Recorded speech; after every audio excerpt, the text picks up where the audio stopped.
Good evening, friends. Hope you all are doing your exams very well. So today, being WTE exam next one, हम आज बात करेंगे introduction to welding. So welding में हम बात करते हैं तो वेल्डिंग में जो इस प्रेजेंटेशन के कंटेंट्स होंगे, it is just an introduction part. तो हम इसमें वेल्डिंग की definition, types of welding, gas welding, arc welding, merits and limitation of welding processes, various welding processes and their applications and safety in welding, ये पढ़ेंगे हम। So what is welding? Welding, as we all know, थोड़ा बहुत हमें idea है। The welding is a process of joining two or more similar or dissimilar metals by heating them to a suitable temperature. Now, this is carried out with or without the application of pressure, with or without the filler material, with or without the flux. I repeat again, welding is the process of joining two or more similar or dissimilar metal. दो metals को join करता है by heating them to a suitable temperature. Now this heating can be up to the fusion temperature. तो इसलिए अगर fusion temperature है तो हमें प्रेशर की जरूरत नहीं पड़ती, इसलिए हम कहते हैं विद और without the application of pressure. दो मेटल्स को प्रेशर से नहीं जोड़ने की जरूरत, फ्यूजन अगर है उसकी मेल्ट हो जाता है। और कई बार इसमें फिलर मटेरियल की जरूरत पड़ती है, एक्स्ट्रा रॉड की जरूरत पड़ती है या नहीं पड़ती है, and there is some flux. We'll know what is flux. Now welding joints is used for making permanent joints. तो टेम्परेरी जॉइंट्स हम पढ़ भी चुके हैं थोड़े बहुत। टेम्परेरी जॉइंट्स कौन से होते हैं, जैसे कि रिवेट्स वाले या थ्रेड और नट वाले, नट और बोल्ट वाले, वो टेम्परेरी जॉइंट्स होते हैं। Welding is permanent joint. Now types of welding, अगर हम ब्रॉडली इनकी क्लासिफिकेशन करें तो दो हम कैटेगरीज में डेफिनेशन के हिसाब से उनको कैटेगराइज कर सकते हैं। वन इज फ्यूजन वेल्डिंग, जहां पे हम प्रेशर यूज नहीं करते हैं। फ्यूजन मींस कि वेल्ड के मटेरियल जो है वो फ्यूज हो जाते हैं, मेल्ट हो जाते हैं। एंड प्लास्टिक वेल्डिंग या प्रेशर वेल्डिंग, जहां पे वो वेल्डिंग नहीं होती। डेफिनेशन वाइज देखें, fusion welding, the material at the joint is heated to a molten state and allowed to solidify. तो मटेरियल को मोल्टन पिघला दिया जाता है और उसके बाद उसको सॉलिडिफाई होने के लिए छोड़ दिया जाता है। इसके एग्जांपल हैं gas welding and arc welding. हमें दोनों ही देखे हुए हैं, हमें नॉर्मल लाइफ में देखे हुए हैं। प्लास्टिक वेल्डिंग या प्रेशर वेल्डिंग, आप इसके देखिए, याद भी रखिए क्योंकि एक एक नंबर के क्वेश्चंस भी आ सकते हैं। What is the other name to plastic welding? तो प्रेशर वेल्डिंग का दूसरा नाम प्लास्टिक वेल्डिंग है, एंड इसी तरह से फ्यूजन वेल्डिंग को नॉन प्रेशर वेल्डिंग भी कहते हैं। तो प्रेशर वेल्डिंग की डेफिनेशन देखिए, the piece of metal to be joint are heated to a plastic state, थोड़ा सा एक गर्म कर दिया जाता है, रेड हॉट तक लेके जाते हैं, and force together by external pressure, external pressure से उनको आपस में ज्वाइन कर दिया जाता है। एग्जांपल है इसका रेजिस्टेंस वेल्डिंग या स्पॉट वेल्डिंग है, वो हम आगे से अलग से इसको स्टडी करेंगे। और क्लासिफिकेशन हम करें तो इनको हम क्लासिफाई कर सकते हैं। आर्क वेल्डिंग मेटल आर्क से की जाती है। गैस वेल्डिंग जो कि ऑक्सी एसिटिलीन, हमें ज्यादा पता है कि ऑक्सीजन और एसिटिलीन की होती है। Resistance welding, solid state welding, thermochemical welding and low temperature welding. Arc welding, the first one is arc welding, very common, हमने लाइफ में देखी हुई है। Arc welding is the fusion welding process in which the heat required to fuse the metal is obtained from the electric arc between the base metal and electrode. एक electrode होता है और base metal जिसको हमने weld करना है, दोनों के बीच में इलेक्ट्रिक आर्क क्रिएट किया जाता है। एक पॉइंट पॉजिटिव इसको दिया जाता है, नेगेटिव इसको, कई बार इसको नेगेटिव दिया जाता है और इसको पॉजिटिव दिया जाता है। दैट मीन्स जो हमारा इलेक्ट्रोड है उसको एक टर्मिनल बनाया जाता है और दूसरा जो है बेस मेटल जिसको हमने वेल्ड करना है उसको भी एक टर्मिनल बनाया जाता है। इसके चार ब्रॉड कैटेगरीज हैं। Metal arc welding, submerge arc welding, अब देखिए स्मा इसको कहा जाता है, तो ये आपका एक नंबर में आया जा सकता है, submerge arc welding. TIG welding, tungsten inert gas welding. अब इसमें इलेक्ट्रोड जो होता है वो टंगस्टन का होता है, तो थोड़ा सा आप याद भी कर सकते हैं एक एक नंबर में टिग की फुल फॉर्म भी, और इसमें इलेक्ट्रोड कौन सा होता है, वो टंगस्टन का होता है। Metal inert gas MiG welding, TIG और मिग, इनके डिफरेंस बाद में आते हैं, वो हम नेक्स्ट में पढ़ेंगे। अगर हम इक्विपमेंट देखें तो आर्क वेल्डिंग में हमारा क्या होता है, ए वेल्डिंग जनरेटर, डीसी और ट्रांसफार्मर एसी। तो जनरेटर होगा या ट्रांसफार्मर, अगर ट्रांसफार्मर है तो एसी होगा, और या वेल्डिंग जनरेटर, आपने देखा भी होगा जनरेटर होता है तो उसके अंदर हम इसके जो टर्मिनल्स हैं वो बाहर निकालते हैं। अब इसकी दो केबल्स बाहर निकलेंगी, two cables, one for the work जिसको हमने बेस मेटल जिसको हमने वेल्ड करना है, और एक इलेक्ट्रोड। आपने देखा होगा कि वेल्डर क्या करता है, एक तार निकालता है और जिस पीस को वेल्ड करना है उसको बेस प्लेट पे रख के और उसी बेस प्लेट के ऊपर वो इलेक्ट्रोड केबल रख दिए देता है। जो उस केबल के एंड में एक मेटल पीस लगा होता है, और इलेक्ट्रोड जो होता है उसको एक दूसरा करंट। इलेक्ट्रोड का होल्डर होता है जो हम हाथ से होल्ड करते हैं। फिर इलेक्ट्रोड, आपने देखा होगा कि इलेक्ट्रोड होल्डर में इलेक्ट्रोड लगाते हैं। प्रोटेक्टिव शील्ड जो हम आंखों पे यूज करते हैं सो दैट कि आंखों के अंदर धुआं या अल्ट्रावायलेट रेज ना आए। ग्लव्स यूज करते हैं। वायर ब्रश साफ करने के लिए। चिपिंग हैमर उसके ऊपर फ्लक्स को साफ करने के लिए जो स्लैग बन जाती है। गॉगल्स, कई बार गॉगल्स यूज करते हैं अगर हमारे पास शील्ड नहीं है। तो इसका प्रोसेस देखिए कि ये ऊपर वाले प्रोसेस में हम एक इलेक्ट्रोड यूज कर रहे हैं जो कि फ्लक्स कोटेड है। ये ब्लैक वाला जो है इसके फ्लक्स कोटेड है और बीच में मेटल की वायर है। ये फ्लक्स क्या होती है, जब पिघलती है तो इसके ऊपर एक इनर्ट एटमॉस्फेयर बना देती है सो दैट प्रोटेक्शन हो जाती है कि वो जो मेटल है वो ऑक्सीडाइज होके खराब ना हो। ऑक्सीडाइज मींस जंग लग जाना। तो ये सॉलिडिफाई हो जाता है स्लैग। जब इसका फ्लक्स उतरता है तो ये सॉलिडिफाई हो जाता है वेल्ड के ऊपर, और बाद में आपने देखा होगा कि चिपिंग हैमर से वो उसको साफ कर देता है।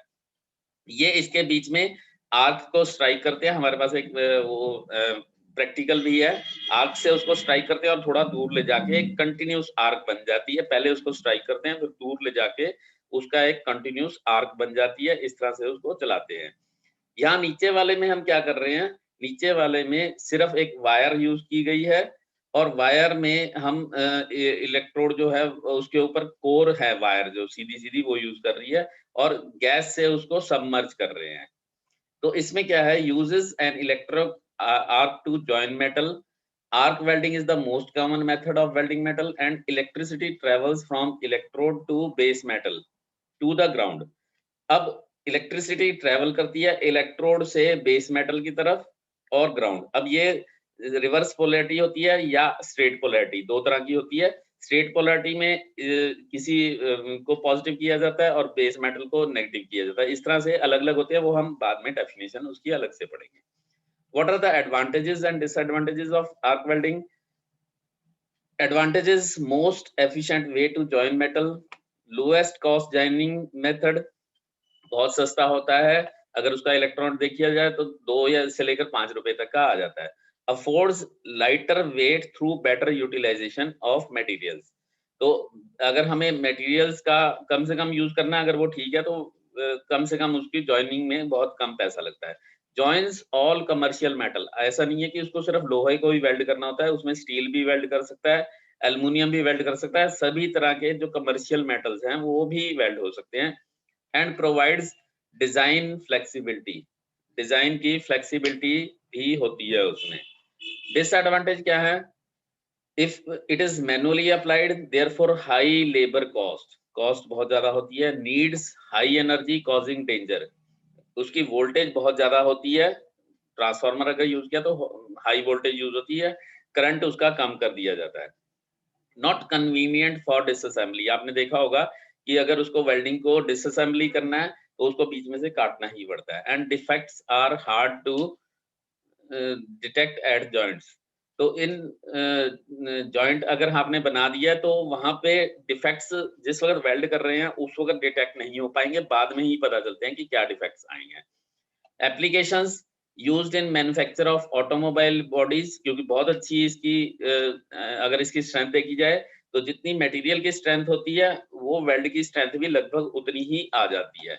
एयरक्राफ्ट फ्रेम्स में यूज होता है, रेलवे वैगन्स में, मशीन फ्रेम्स में, स्ट्रक्चरल वर्क जो आपके ब्रिज बनाए जाते हैं, टैंक, फर्नीचर, बॉयलर, यहाँ पे सब जगह पे यूज किया जाता है। Then next is gas welding. Gas welding आपने देखा होगा कहीं एसी रिपेयर वाले हैं या कोई भी हैं तो वो आपने देखा होगा कि वहां पे गैस वेल्डिंग यूज करते हैं जहां पे हल्का काम करना होता है। Gas welding is a fusion welding in which the heat for welding is obtained by combustion of oxygen and fuel.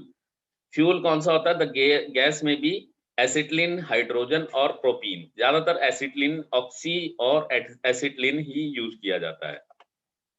Types कौन से हैं?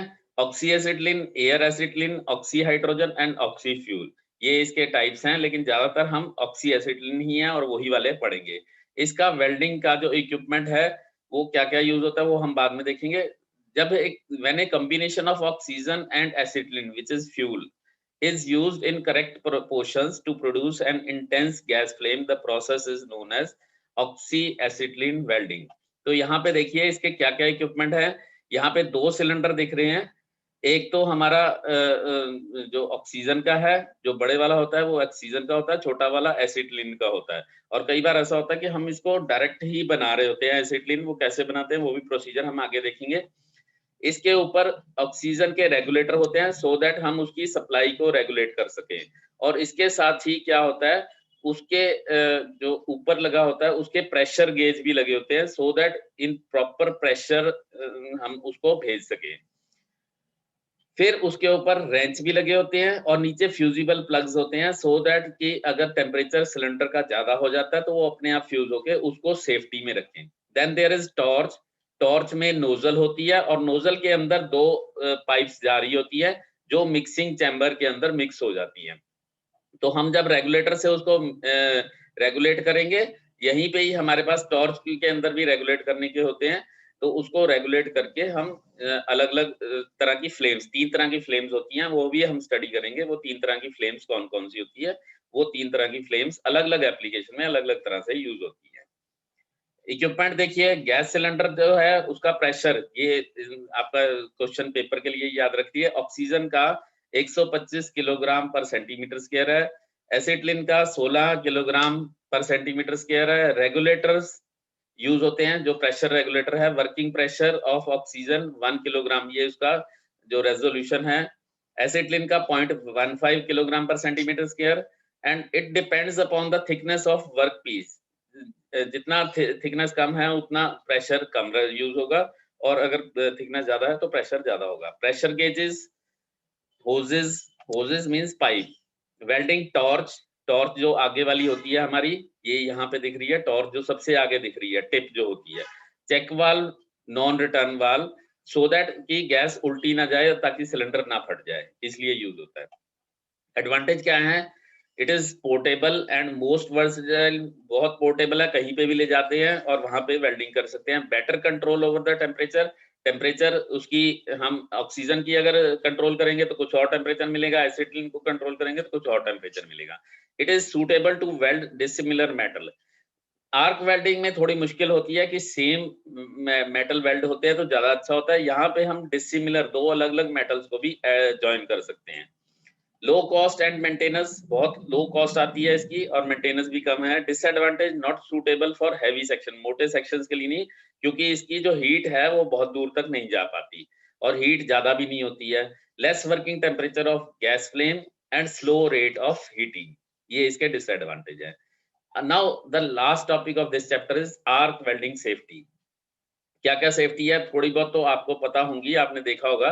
Protect yourself and others from potential hazard, fumes and gases, electric shock, arc rays, fire and explosion, noise, hot objects।